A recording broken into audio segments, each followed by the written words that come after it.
Welcome to DVC Alumni, where every story inspires the next. The official podcast of the Diablo Valley College Alumni Association. As we celebrate 75 years of DVC's impact on education, careers, and community, we're honored to share the incredible journeys of alumni who've transformed their time on our vibrant campus into meaningful careers, community contributions, and personal success. Each Tuesday, we spotlight DVC alumni, from first-generation graduates to entrepreneurs, educators, and leaders who share the triumphs, challenges, and pivotal moments that shaped their lives. And on Thursdays, it's Resource Thursday. We dive into the programs, departments, and services that make DVC the supportive, dynamic community it is, exploring how they serve students and how you can connect with them. Whether you're a current student, recent graduate, or longtime alum, join us as we honor DVC's legacy and discover how our past continues to inspire the future. Thank you for being part of this journey. Be sure to tune in, subscribe, and celebrate with us. DVC Alumni, where every story inspires the next. And now, join our host, alumni manager, Charlie Daly. 2 minutes or less. Okay, well, it doesn't have to be 2 minutes. Oh, and with that, we are live. That's a good intro. So, why don't you go ahead and introduce yourself? My name is Kiara Groen, and I was a humble first year here for 4 years at DVC, and then I transferred to UC Davis, and I got in for chemical engineering. Wow. Okay. So let's talk about, so I know that when we spoke on the phone, and we'll get to all the reasons why I reached out to you, because I just thought what you ended up doing was super awesome, but we'll leave that as a cliffhanger for the moment. So it's Kiara with a K, not Tiara, because first of all, my wife will tell you I'm slightly deaf and I do need hearing aids. So it's okay, me too, don't worry. Okay. So tell us a little bit about that, because that's an interesting name. So where does that come from? You know, unfortunately, there's not a short explanation for this. No, we got a minute. So my mom and my dad are very quirky, and they wanted to name me and my sister Fork and Spoon. Okay, I should actually elaborate. It's my mom. Mom wanted to name us, like, my sister would be Fork, I would be Spoon. And my dad was like, absolutely not. And then my cousin heard about this, and she was like, are you out of your mind? Like, they're going to be bullied. So after my cousin starts going through all of these lists over the course of my mom's pregnancy, and she got down to different cities around the world. So my mom was like, no, don't like it, no. I was going to be named Paris. My dad was like, respectfully, no. So after that, they narrowed down on the name Kiara. And I guess that was like at the end of my mom's pregnancy. Like, I was about to pop. And she was like, I like that one. That one works. And my sister's name is Berlin. And I've never heard that name, like, around anywhere else except for hers. But it's funny because I hear her name all the time. So I'm just like, it's normal to me. Yeah, well, actually, that's really interesting. So you were going to be Fork and she was going to be Spoon? Or was it the other way? It might have been the other way. Those details, not entirely sure. There was also the chance of Space Unit. I can't tell you why. It sounds like they listened to a lot of Frank Zappa and kind of hang out with him. I could see my dad definitely doing that. He's like a human encyclopedia. Yeah, well, again, Frank Zappa named his kid Moon Unit. And I didn't know that. Yes, and then his name is Dweezil. And Dweezil is an amazing guitarist. I mean, just absolutely brilliant musician. So it's just, but still, his name is Dweezil Zappa. So it's just, yeah. So anyways, so sounds like your dad and your mom were kind of, and it sounds like they had some foresight in not, naming you Fork and Spoon, which, kids are cruel. So. The amount of puns I can hear, the amount of character development I would have experienced as a kid, I would have felt like my world was over right away. Character development. Okay, that's good. Yeah. That's a good, healthy way to look at it. All right. The majority of my life. Yeah. Actually, most of our life is that. So, so tell us about your character development as a kid. Growing up with the name of Kiara, and you were born and raised in San Ramon? Yeah. Okay, so talk a little bit about that. Well, I'm trying to think. Like, it all started. I'm sorry. Oh, no.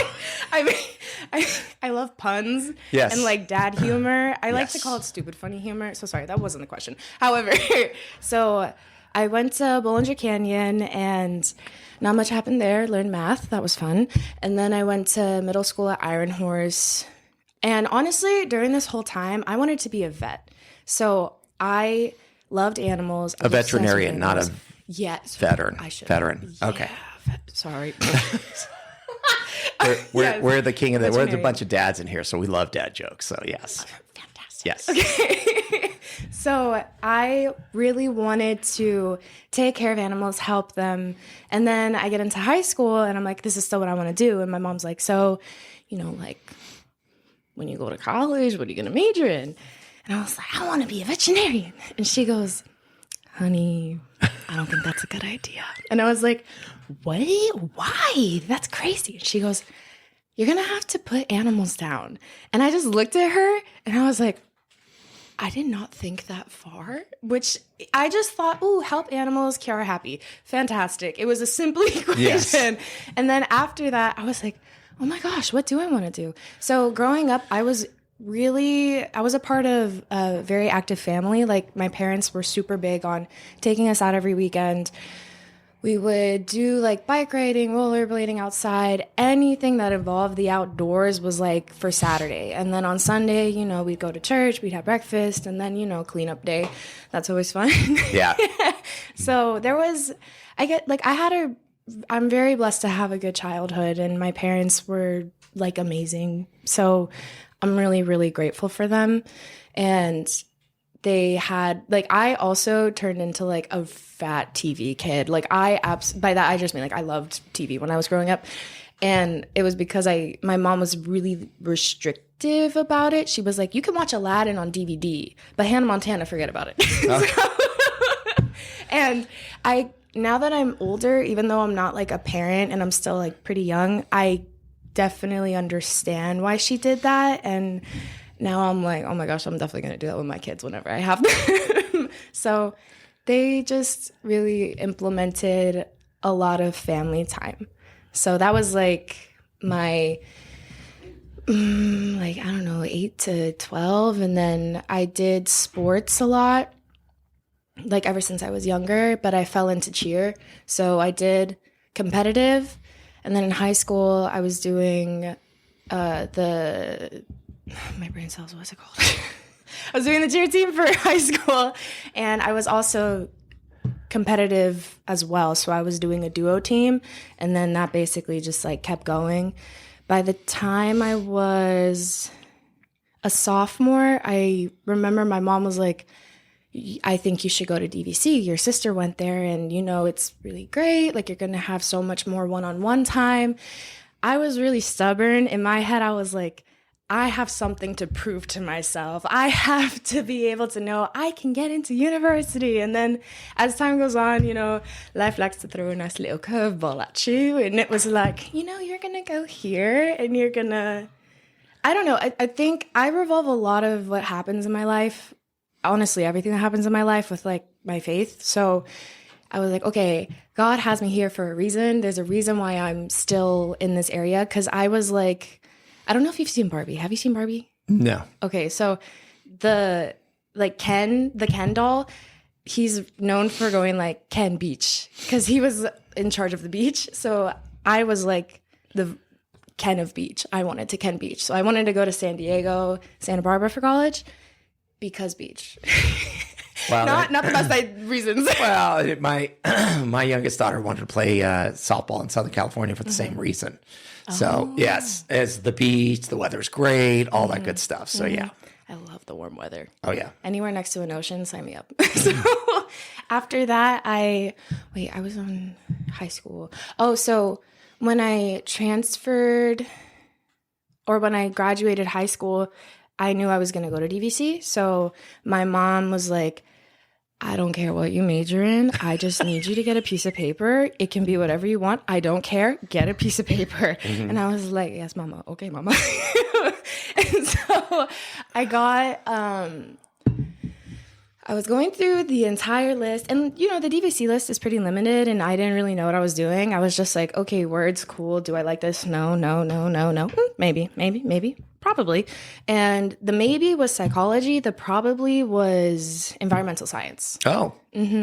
So I went under environmental science, and I used my GEs, or like my elective courses, to take psych, and then I also took environmental science.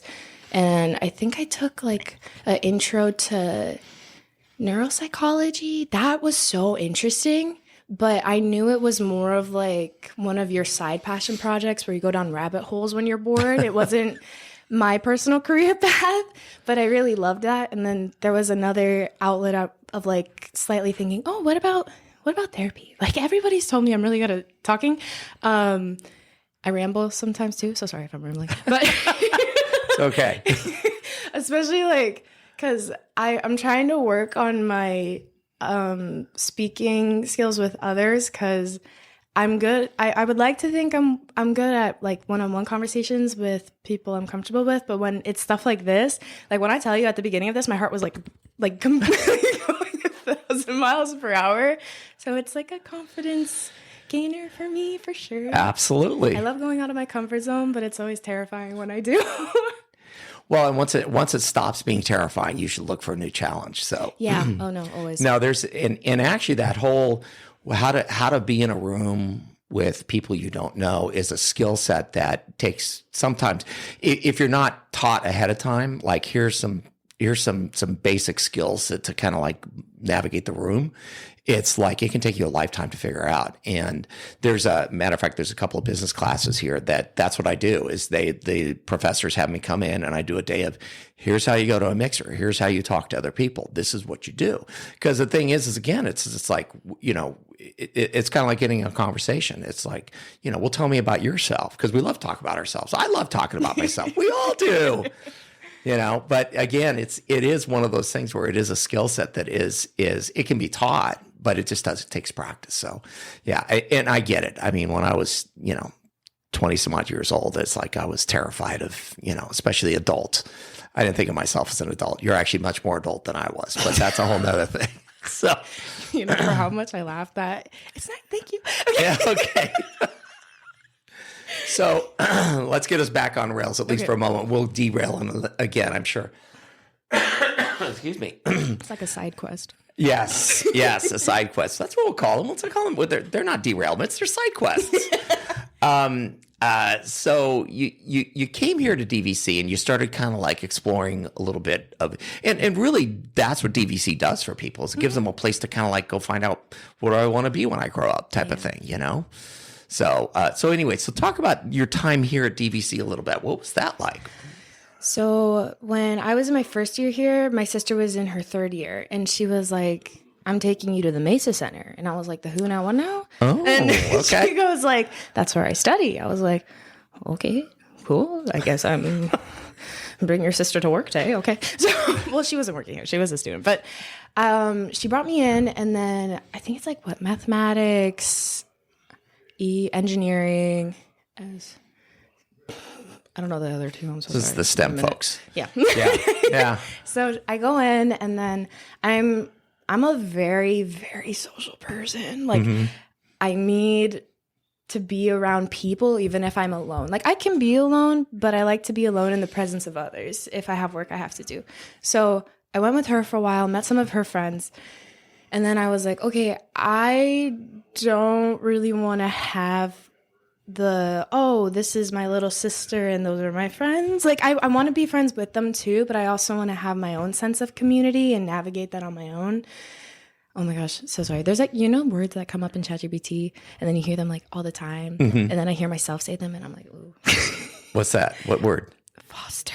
I don't like the word foster. And I just heard myself say navigate. And sometimes when I look things up, like it has this is me derailing again. Anyway, back on track. Okay. No. Go ahead. The derailments are fun. They are fun, but sometimes I forget like where I was going, because I think in branches, like our path, right, is the trunk.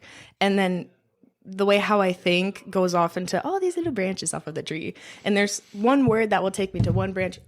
Pour water. And then there's There's another branch that like came from something else.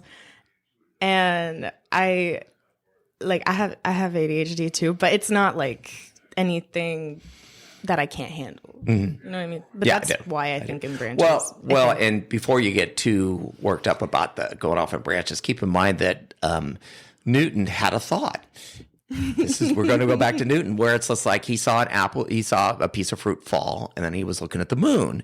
And the thought was, well, why does the moon stay up there and the piece of fruit falls? And that's where calculus comes in, and that's where, the principal piece of mathematics and science and physics, first piece, which was his his first book that he wrote in Latin. But again, so yeah, the branches can be fun. Yeah. So, and it was just a random thought, and he just went down that rabbit hole. Well, my degree came from his branch. So Newton. There you go. Okay. So you're off rabbit holing in the Mesa Center, and you're making your own friends, because I do feel that because we are social animals, we are very, very social critters. Mm-hmm. We do need a community. That's how we make it through everything. It's like, there are occasionally the lone wolves types, but whether it's recovery or college or just a sense of, in the world, everything, it's like we really got to build our own community. And so how did you build your community other than you went in and talked to everybody? By the way, that's how my wife does everything. Oh my God. Everybody loves her. She is absolutely the nicest person I know. And it's like, it's just like, she goes in, oh my God. And she'll talk to everybody. Everyone goes, oh my God, she is so nice. It's like, yep. That's the dream, really. Yes. So office hours, I cannot even begin to tell you. I know everybody says it. I'm gonna say it again. It's so true. Like, I would constantly go to office hours because I needed a really good foundation. Mm-hmm.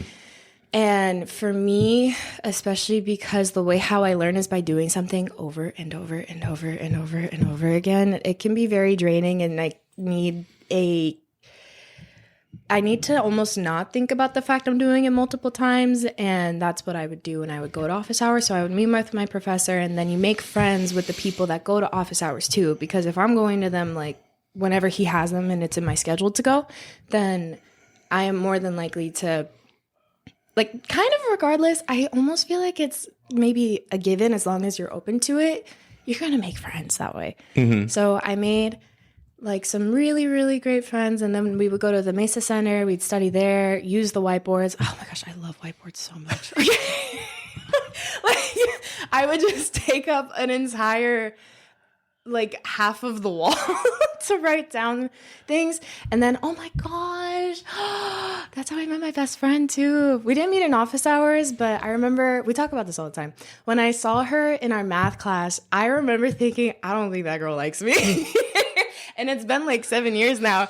And like, we're literally like intertwined. I know her thoughts, everything. And like, we always laugh about this story. But so I met my best friend here, like one of the best people I know, great support. And then I am not as much in contact with people I met, but I still really value them. And I hope that like whatever they're doing in their life now, that they also got to do what they were hoping to fall into, or whatever they fell into is working for them. But did that answer the question? Your best friend. Yes. You hang out together. Yes. And then you had a story about how you met.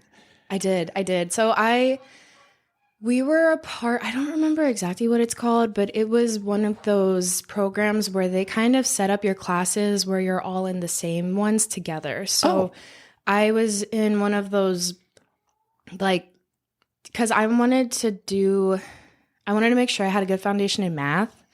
Since when I was in high school, honestly, I didn't know what I wanted to do. If you told me when I was like 17, Kiara, you're going to get a degree in chemical engineering, I would have looked at you and been like, I don't know who you think that is, but I don't think it's me. Not that I didn't think I could do it, but honestly, my interest I didn't even know what it had to offer. I didn't know it existed.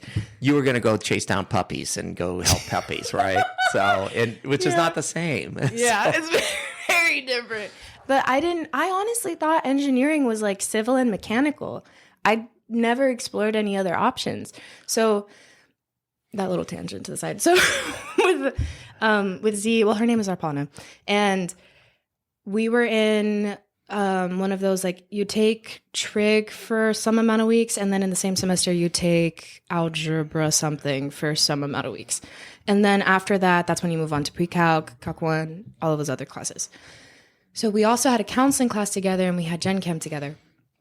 And I remember thinking, because she was just in the back minding her business, and I was like, this girl looks like she's just here to sit down, learn the information, and dip. Like, so I thought, okay, I know that I can...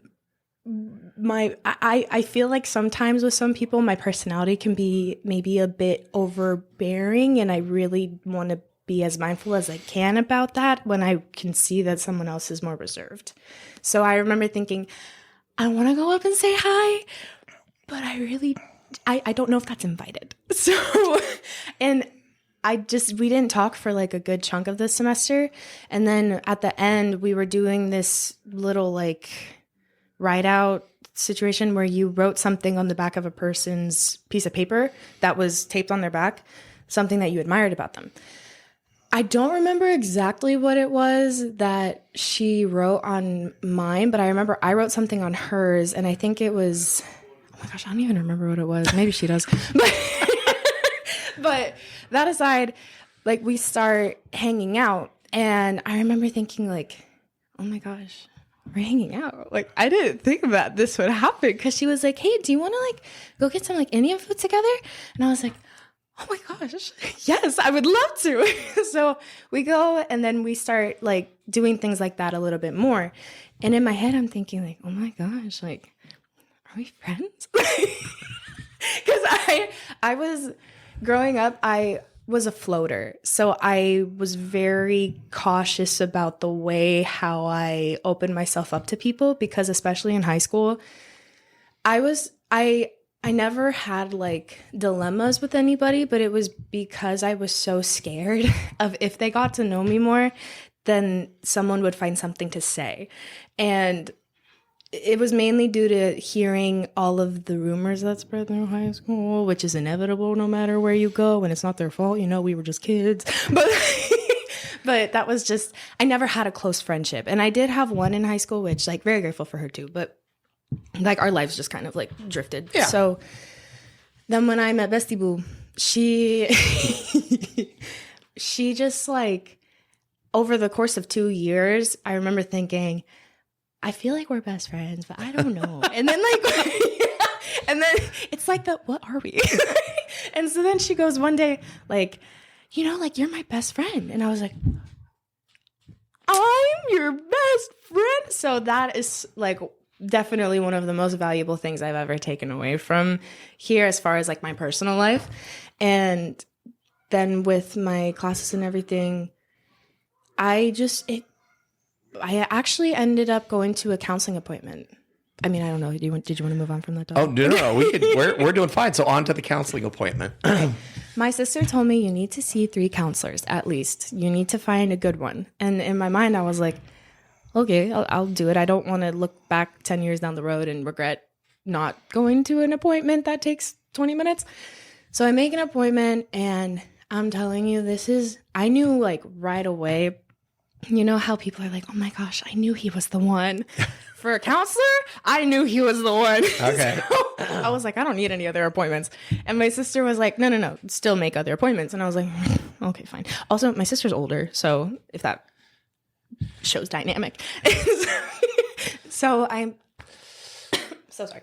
So I make an appointment with another counselor, and this counselor told me, she seemed very hesitant for me to take on a load that was kind of more STEM based. And I was still declared as environmental science at the time.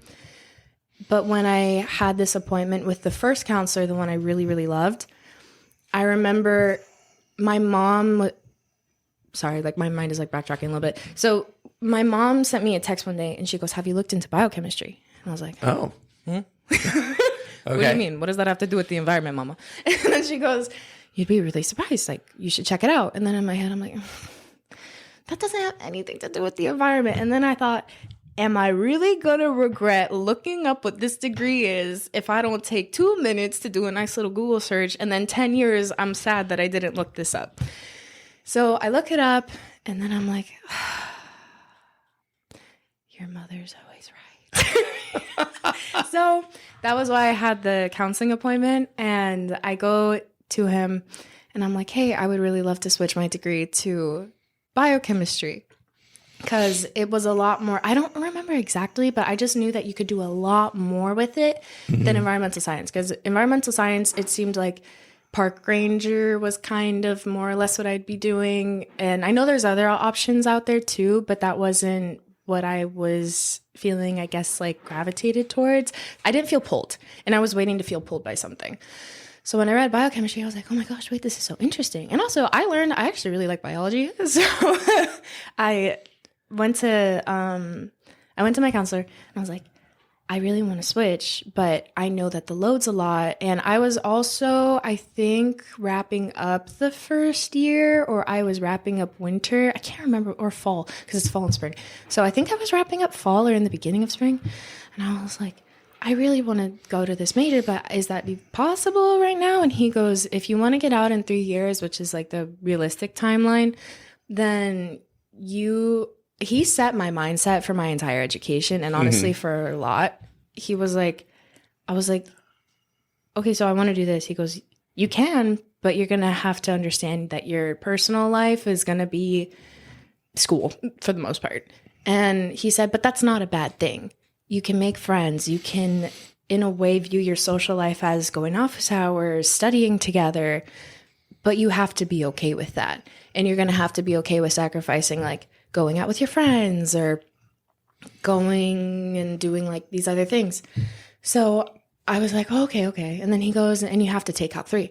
Or he was like, and you got to take Calc 3. And I was like, I have to take Calc 3? He goes, no, you get to take Calc 3. And I have carried that so, bless his soul. Because it also reminds you like how great, like, how do I explain this? Like, what's the right word I'm looking for? To have an education is priceless. And he reminded me of that, because sometimes you forget, or sometimes I forget. And when you're just in it, it's very easy to not look back and be like, oh my gosh, like, I'm getting an education. I have the opportunity to get a career, and I have the get to mindset a lot. And when I forget, or when I think, oh, I have to study for this, I'm like, no, you get to study for this. It's like, you fake it till you make it. So I went to biochemistry, and then I was doing that. Transfer time is coming up. It's the third year beginning. I'm applying to colleges. As I'm applying to colleges, I see that there is, right under biochemistry, biochemical engineering. And I was like, no, hang on. Yeah. You're telling me that there is an engineering branch for biochemistry? So I look it up, and it was basically applications of biochemistry. That was kind of the way how I conceptualized it. And I was like, this is what I want to do. Because I wanted to actually apply what I'm learning. And I know with biochemistry, especially nowadays, at least from how I'm looking at it or what it seems to be, you need to have like a PhD or a minimum a master's in order to get something. And I know that's not the case for everybody, but it seems that it's a lot more integrated into research related things. So I was like, I want to apply these things. Like, I actually want to, I think I want to do engineering. And in my head, I'm like, oh my gosh, I'm going to be an engineer. So I make an appointment, and I did my semester check-ins. Don't you worry. I did my semester check-ins. But then I'm like, I wanted to leave here in 3 years. And it's not that it's more, I get when I'm in a spot for too long, like I can accept, okay, this is 3 years. That's the timeline. And then I leave. Because in my head, I'm like, I know that I'm expecting 3 years. I was not expecting 4. And I was like, okay, well, you know what? If this is what you want to do, this is what you got to do. So I go to my counselor, and I'm like, hey, I want to do engineering. And then he goes, okay, you're going to take these classes, but I want to say this is what he said. He was like, I recommend taking classes related. You can't take all of these biochemical engineering classes without taking maybe 2 years. And I was like, ooh, is there another way? And then he goes, if you did chemical, you would have a better shot. Because realistically, luckily I already took Calc 3. And my mindset throughout my entire education has been, I want to understand what I'm doing. I don't just want, I know maybe this isn't, I'm still trying to decide, like, was this the right way to go about it? I was not focused on getting an A. I was focused on knowing what I was doing. And that's probably a better way to do it anyway. So yeah, but with transferring, it's so hard because they look at your grade and they're looking at, we need to know that you can pass your classes and we need to know that you uphold the standard that we've been holding. And because of the way how I think, where for me to understand something, it takes me repeating it over and over again. Honestly, unless if I dedicated like my entire day directly to that and I didn't really get unfocused, that would take me from morning to night to do that. And maybe I could have done, there's like so many things that you could have done, but I was just thinking to myself, I really, really want to know what I'm doing. Like I want to be able to explain this. So during calculus, I would sit in office hours and I asked my professor, one of my most favorite professors ever, he helped me like learn that you can learn and love what you're doing and the thing that pushed me was the gratification from understanding something. yes. I asked him to explain a derivative to me like 3 to 4 times. He was like, do you get it now? I was like, he goes, okay, we'll do it again. So he was very patient with me. And because of that, that made me want to keep going. Because I was like, I can't understand this. This isn't as daunting as I thought it was. But the professors that you have and the amount that they care and put into you goes a really long way. Otherwise, it's hard to find the joy in learning. And I think that's why I honestly went so far, was because I felt like I had a reason and a purpose to want to keep learning. It wasn't, an A wasn't enough for me to want to keep going. I was like, I want to know that I can explain this to someone. So, well, it's probably a better way to do it. And I mean, that is one of the things about DVC is that the people here, and I've heard this over and over again, is that they go to a 4-year university and pretty much they're just, in a huge classroom and they're talking to a TA and nobody cares. And here you've got people that are invested in your success. And so you get that learning experience and you really learn how to learn, get, office hours you talked about, going and seeing your counselor and all those things. So you ended up at UC Davis. So talk about that bridge. Cause I mean, it makes sense with when you decide to go with chemical engineering and bioengineering. It's just like UC Davis is a really good place to go, but how'd you make that bridge? What got you there? That's really funny. It's funny because I did not get into any other college. Okay. But let me explain. There's like a happy story that comes with this. So because I did not have the grades they were looking for, my grades were decent, but they weren't enough for me to get into like UCSD, Berkeley, like all those other colleges. And I even applied to San Diego State under biochemistry. So I had the classes for chemical engineering, but I thought, okay, let me just give myself options. So they come back and every single application was, we're sorry to inform you. We're sorry to inform you. We're sorry to inform you. You can imagine the breakdown I had. Yeah. I was like, am I going to college? And I thought, if these schools didn't take me, why would Davis take me for engineering, for chemical engineering? Like I didn't even get into San Diego for biochemistry. So I was having a lot of self-doubt and I was just panicking in a way. But I remember thinking, I know in like however long, I know I'm going to be fine. I know I'm going to have a job. But today I don't know what's happening. I don't know what I'm going to do. So I'm telling my mom, I was like, I don't think I'm getting into Davis. I don't. And Davis was actually not my top choice, even though it should have been, because my sister went there and she was really pushing the school on me. And I'm like, unfortunately, I'm learning from this. I think I've grown from this mindset a lot. But like when my sister's like, you need to go here, I'm like, no.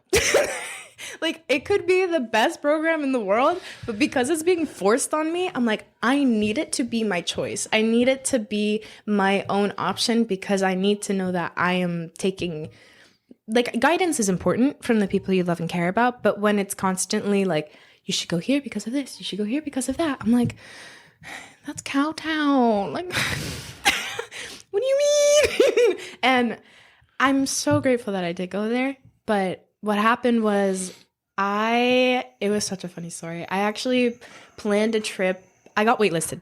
So I remember thinking, oh, I got waitlisted. And my mom's like, that's great news. I was like, what do you mean? I did say no. Yeah, that was what she said too. And because I had gotten rejections from all the other colleges, I was like, I feel so defeated. I feel like I'm not good enough.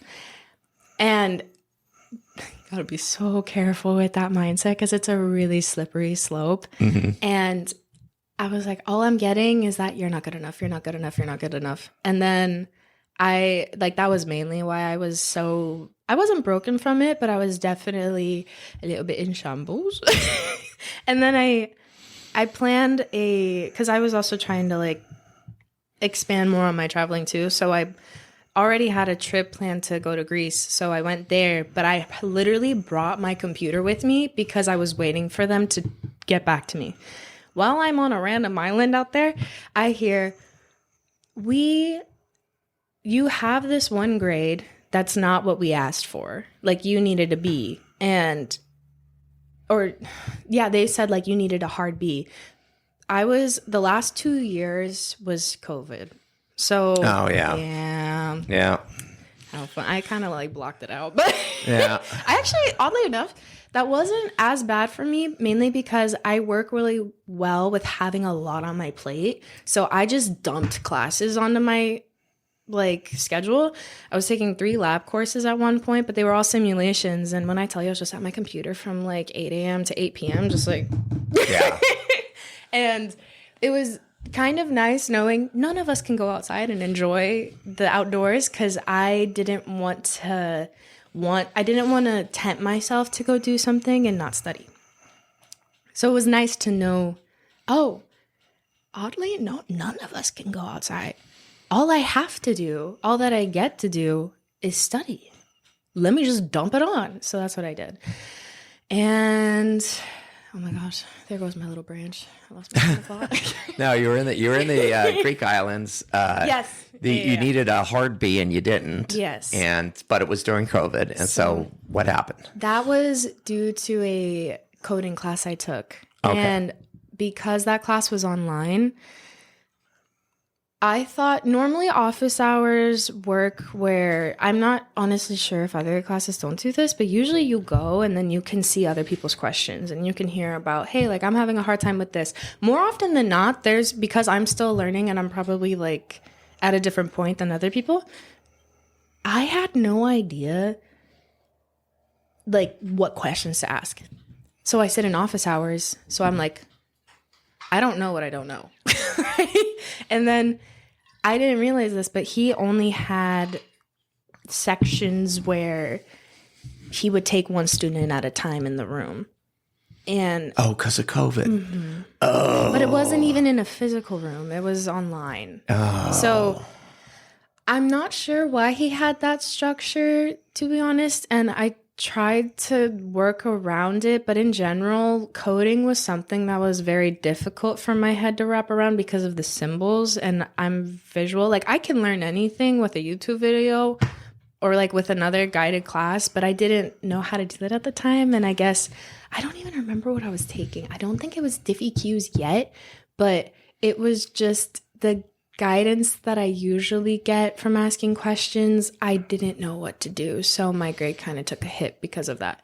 And when I was transferring, the lowest grade I could have had from what they said was a C. Not that that's like where my baseline was. It was not ideal, of course. But I sent a message of appeal saying, then they didn't take me off the wait list yet either, but it was just prolonged.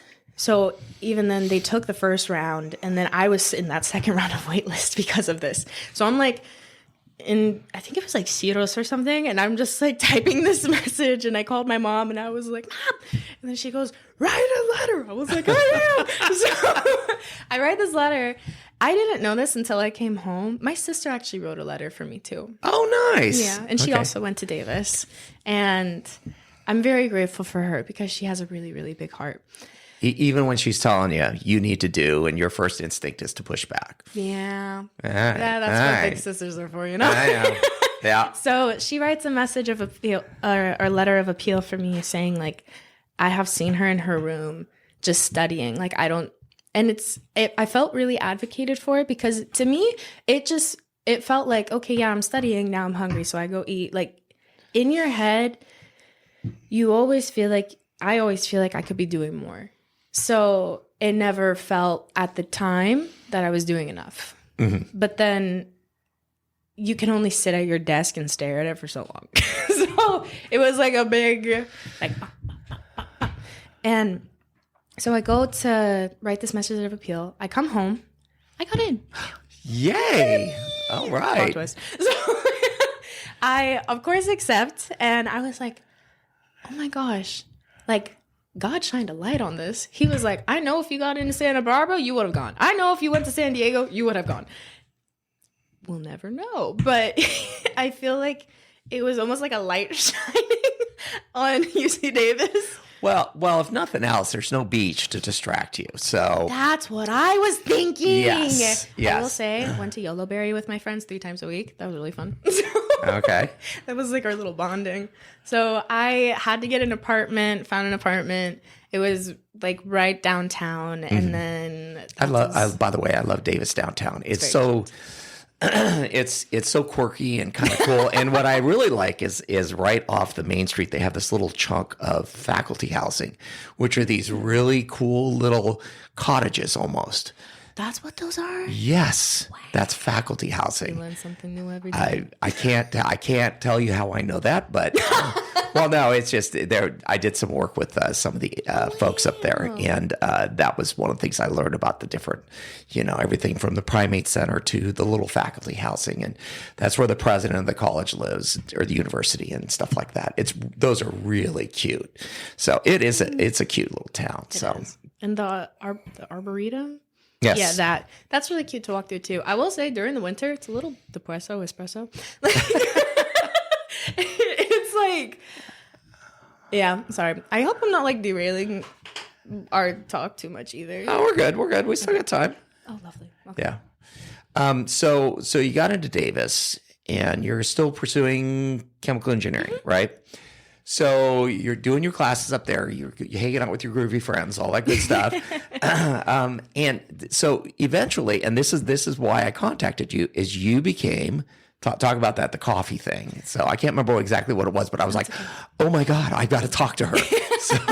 So this was at the very end, basically like right when I graduated. So my last quarter, I was working at Phil's again because I worked there for 1.5 years before I went to college, and then I stopped to focus on education. And then the last quarter, I was like, yeah, I need more on my plate. So I put more on my plate. And then the co-founder of the coffee center, and he actually there's this class called, I think it's called Coffee Lab, but it's a under division class. And I entered during upper division, so I didn't even know that was an option. And I've been drinking coffee since not as young as some people, but like quite a while. Yeah, it's been. Well, you're working at a very cool place, which is Phil's. Yeah. So yes, Phil's. It's so fun there. Yeah. Like even now, I still work there while I'm looking for work, and every day is so fun. It's so fun. And the people that come in and just have like the biggest smiles, and everybody's really patient with us. God bless, because it takes like a while to get their coffee compared to most places. But that aside, so when I went to work one day, he comes in, and then I'm like, why does this professor so sorry. Okay, why does this professor look so familiar? And I was taking a food lab class at the time, and he would come in sometimes. Oh, that's how it happened. Okay, so he came into my job, and I was just taking his order, and then later that day, I went to my class, and he's there. And I was like, okay. I was like, Now, hang on. I took him at the register. Why does he look so familiar? And so I go up to him and I'm like, I'm like talking to some of my friends in the class. I was like, do you guys know who that is? And they were like, oh, he's like one of the, I believe he's the co-founder. I'm pretty sure. I really don't want to like disrespect his title by any means. But he is a co-founder of the Coffee Center that just opened at UC Davis. At UC Davis. Yeah, Okay. that opened during spring. I think towards the middle-ish of it. So maybe like 5 weeks in. And I went up to him and I was like, I think I took you at the register this morning at Phil's. And then he holds his like little thermal mug up and he's like, oh yeah, like I'm still drinking it. And then I was like, oh wow. He goes, wait, you're in engineering? I was like, yeah. And then he goes, I wish you would have told me that. And I was like, sir, I mean, like, I didn't. He was like, why didn't you come to me sooner? And I was like, I don't know. He was like, do you like coffee? I was like, I'm obsessed with it. That's why I work in it. And then he goes, well, I might have an opportunity for you. And I was like, that was easy. Yeah. So I sent him an email. I sent him multiple emails because he said, if I don't respond, feel free to just keep contacting me. So I keep contacting him like maybe 2 or 3 more times. And I'm like, hey, like I'm still really interested in like a volunteer position over the summer because I wasn't a student anymore at that point. And then by the last week, he was like, yeah, sounds good. Let's get it going. So he's telling me about the projects they're doing. And I was reading up on a paper where they were analyzing the reaction kinetics of roasting coffee. So I never took his coffee class, but I learned, I think first crack is like, because the beans start off green and then you put them through the roaster and then there's first crack, which I believe kind of hits light roast or it's close to light roast. And then there's second crack, if I'm being honest, I forgot what that term means, but it was so interesting to see the way how the whole process is going from the people who like harvest the beans to how they're being cleaned and sorted to the quality. And so he was telling us like, okay, I want you guys to just read this paper because they're PhD students that work for the coffee center that were originally getting their data from the coffee lab before the coffee center opened. I was like reading the paper on it and I was like, oh my gosh, this is so interesting. Because for some reason with concepts like that, it was a lot easier to conceptualize my actual engineering course labs, like reaction kinetics with like continuous stir tank reactors and the assumptions you have to make for those. And like we were doing a lab where we were making soap, I believe, because it was a saponification.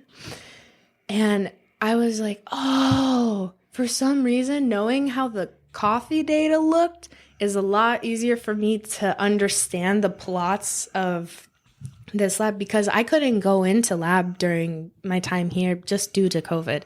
So my exposure to labs was like a YouTube video, basically. So I was which no disrespect to YouTube, but not the same. It's not. I work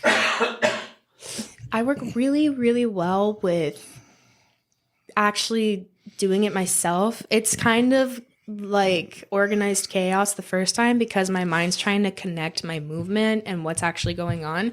After I do it 1 to 2 times, I'm good. And I feel a lot better. I'm like, oh, because I could watch a YouTube video like 3 times, 4 times, 5 times.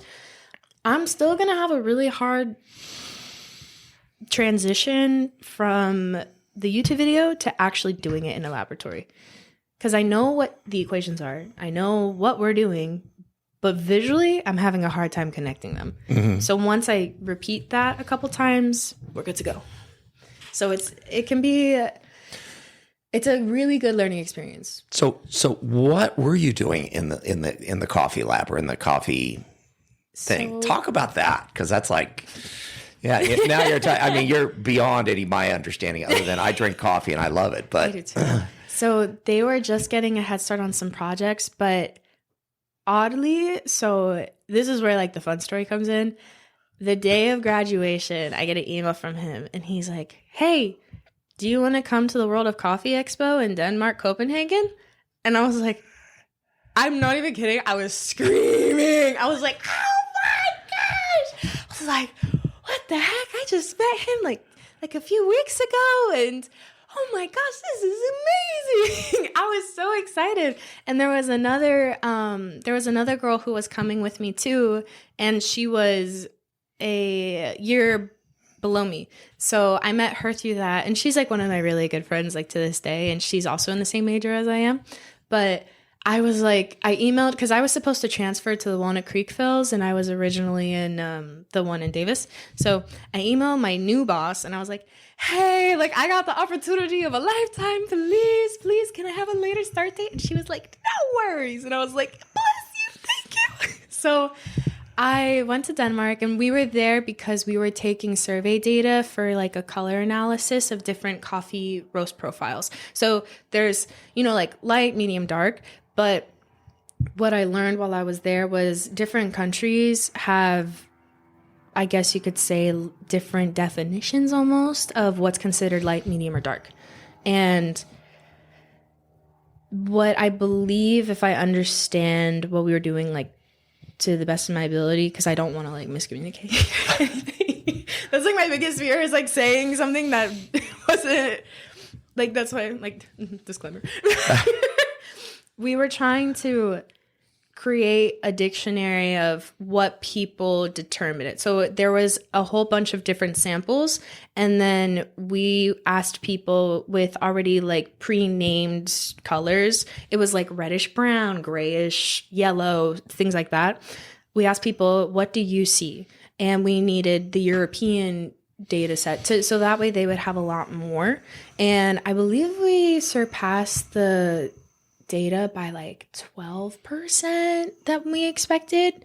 So I don't remember the exact number, but I know we got more data than we like went in with.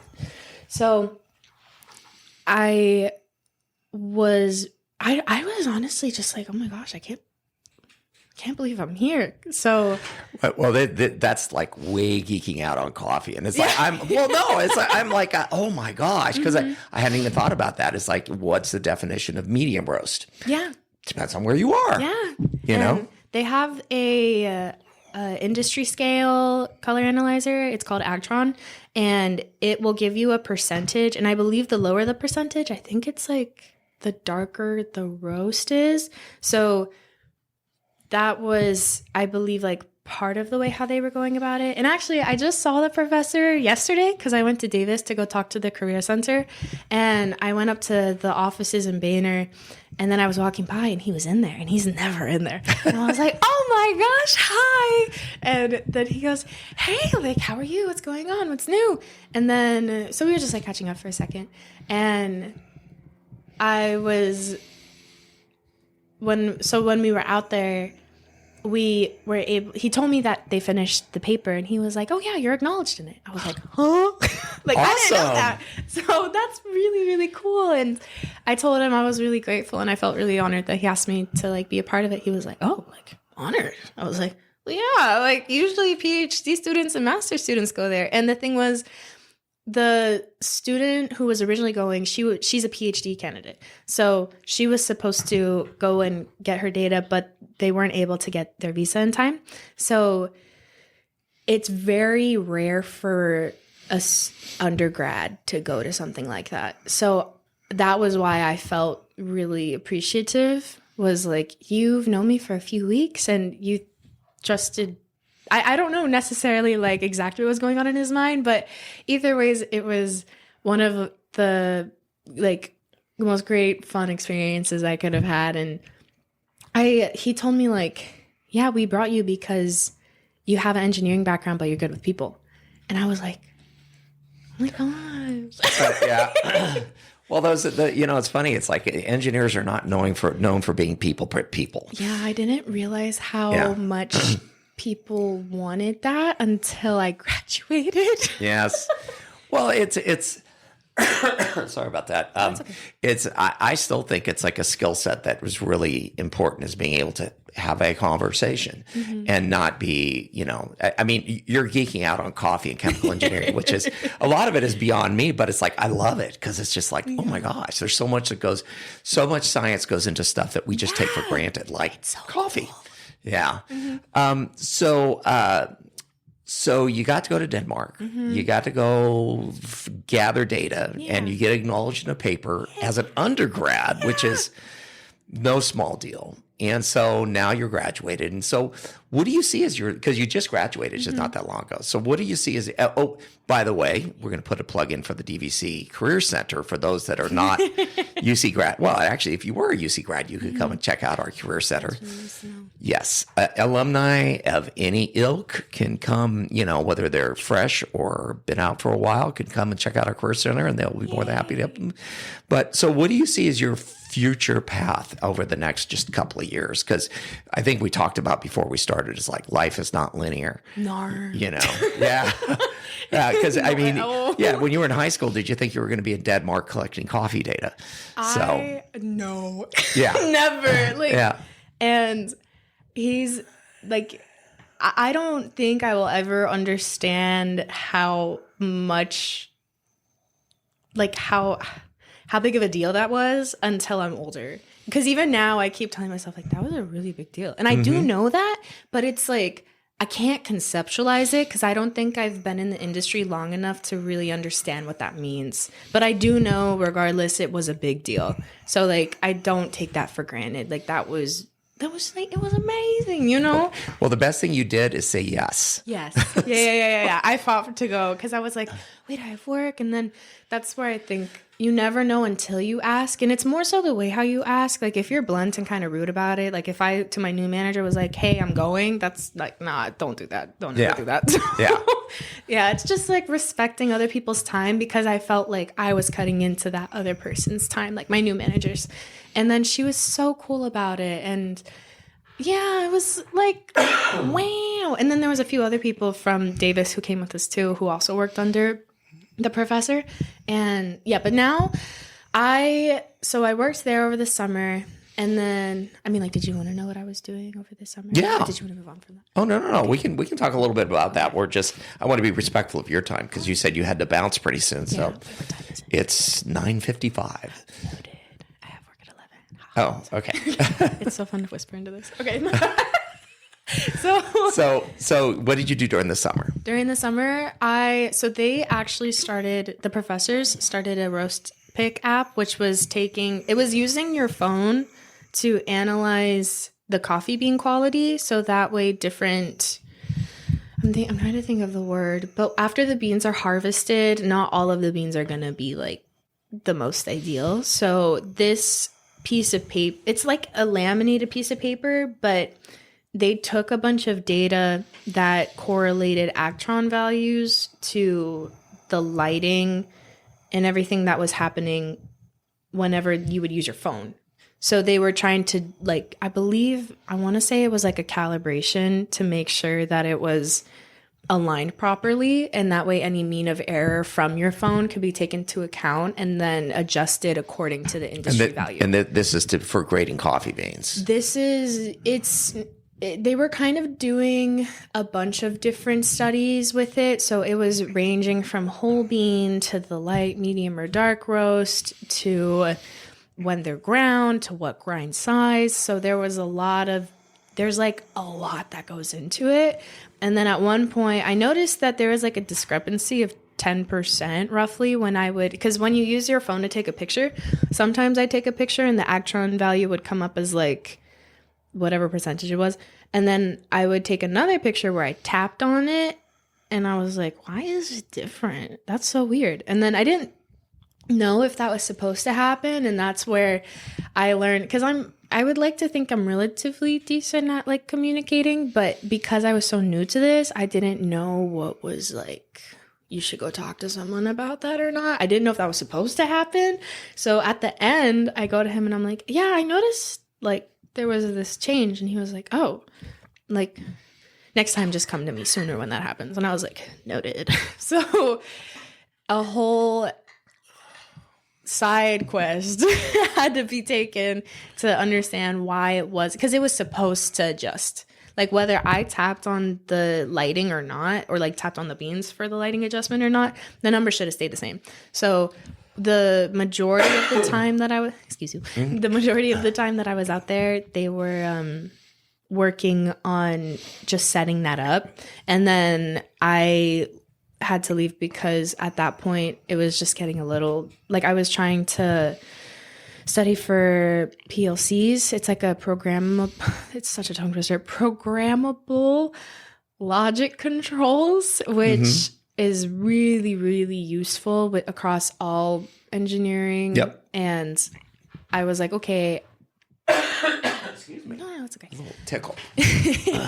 So it's like I only have so much Bandwidth. It's hard to drive up to Davis from down here and then come back and then also try to apply to jobs. So I sent them an email and I was like, thank you so much for like your time. And they told me I was welcome back whenever. And so I'm really grateful for that. And that's what I was doing when I was out there.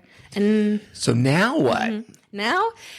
What's Kiara doing now? Well, let me tell you. Yeah.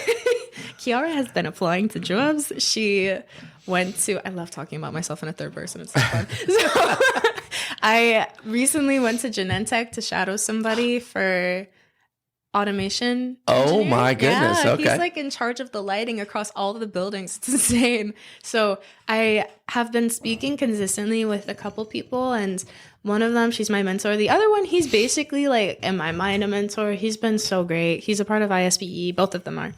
And ISPE. yeah, I wish I could tell you what the acronym for that Oh, is. okay. I'm Okay. so sorry. But Okay. it's they're a part of I believe it's like biopharmaceuticals. Okay. Yeah, it's like that industry. So I met him in one of those like, oh, come meet and talk things at Davis right before I left. And that's how I met him. And then I met like my mentor through him too. So while I was putting in contact with a bunch of different people because of them, like they are literally like the soul of what has branched out since then. So thank you so much. And I really hope I tell you guys enough too if you ever happen to watch this. But I was put in contact with somebody at Genentech, and then I shadowed him for a day. It was more so like, he was like, hey, what kind of questions do you have? So that was where I learned how valuable knowing PLCs are, because I was having a really hard time with expanding my skill set, especially since I haven't like had a job, because the job market's been really difficult. And I've only been applying to jobs I actually want. I don't personally want to apply to something that I don't feel I can deliver because no matter what, I will deliver a good attitude and I'll deliver the best I can learn. But I also want to know that I like what I'm doing. And that means I'm just going to apply to as many jobs as I can that look interesting to me. And then if things just still aren't working out, then I'll expand from there. Like, I'm not closed off to that at all. But I think having a good foundation is really important. But I'd love to have a good foundation in something that I like. And I've learned a lot the past, like, how long has it been? 7 months? It's been a long time. Yeah. But I had an interview in June, learned a lot from that. And because it's interesting, I love talking, but I was so nervous. And at the time I had a lot of, I kind of blanked on the technical questions because I know the information, but I get so riled up about tests and exams because I expect a lot from myself, and almost too much, to the point where it was shutting me off, like mentally. Like I would just be like, and so I've learned a lot since then. And my mentors were like, you need more confidence in yourself, because if you're not confident in yourself, how am I supposed to be? And then after, it was really hard to hear because it was true. Yeah. And I'm very grateful for that, because it's like, it's almost like a parental figure, but in your field. And I need that. Like, I need someone who's honest with me and tells me that, because they're right. Like, if I don't believe in myself, how am I supposed to expect other people to believe in me? So these last 7 months have really been me gaining that confidence again, and then also expanding on my knowledge. So when I left Genentech to, like, literally as soon as I got home, I found the most affordable crash course I could get. And they had a tutorial on how to download RS Logix 500, which is used, I think it's like Rockwell or Rockridge or something, but it's the Sounds like Rockwell. Yeah. It's the interface that most industries in engineering use. But just because, unfortunately she does not have $3,000 to buy the actual full package.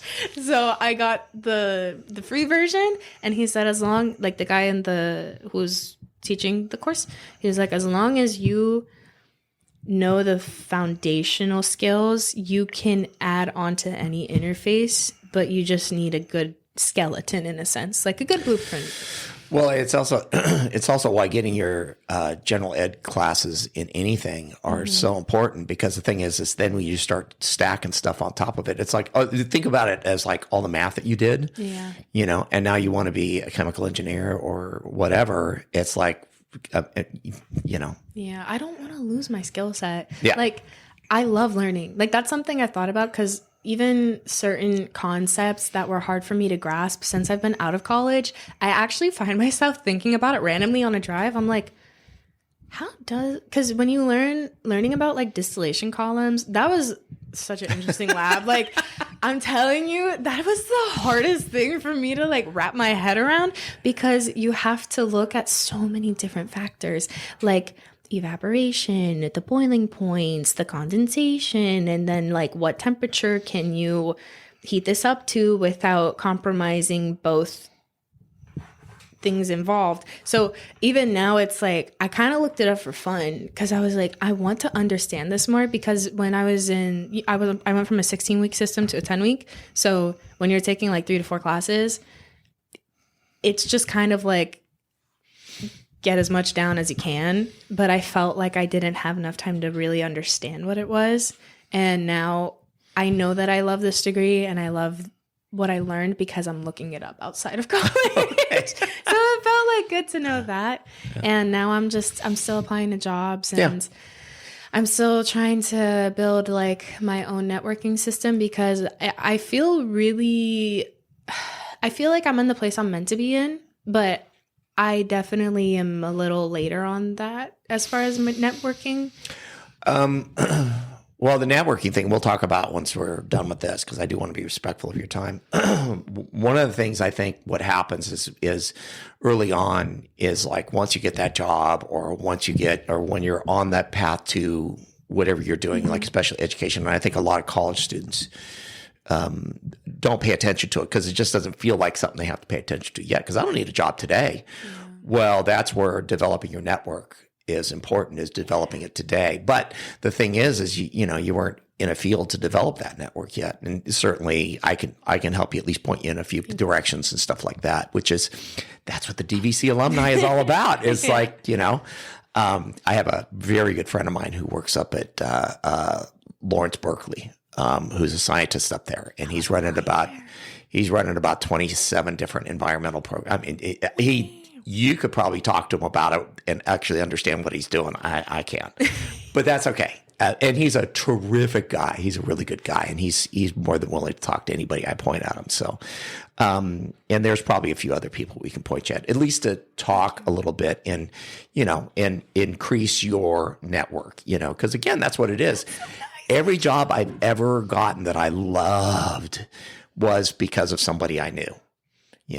This job, I love this job. The job I had before, I got because of people I knew. The job before that, and they last for quite a while until they don't, and that's okay. But, well, I do want to be respectful of your time. Let's get you connected up with a few people that I think will be helpful.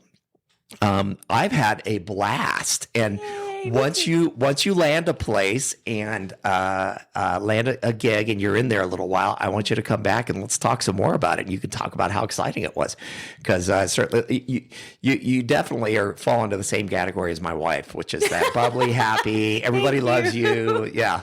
So, all right. Well, and thank you, and we will chat soon. Thank you for having me. And absolutely. Me to be on this. Absolutely. I rambled too much. No, it was great. It was great. Okay. Thank you for tuning in to DVC Alumni, where every story inspires the next. The official podcast of the Diablo Valley College Alumni Association, celebrating 75 years of DVC's incredible impact on education, careers, and community. We hope today's episode gave you valuable insights into the journeys of our alumni and the powerful resources available at DVC. Don't forget to join us every Tuesday for inspiring alumni stories, and on Resource Thursdays, where we spotlight DVC's departments and services, showing you how they're shaping student success. Until next time, keep pushing boundaries and exploring the connections that make DVC's legacy so special. And remember, DVC Alumni, where every story inspires the next.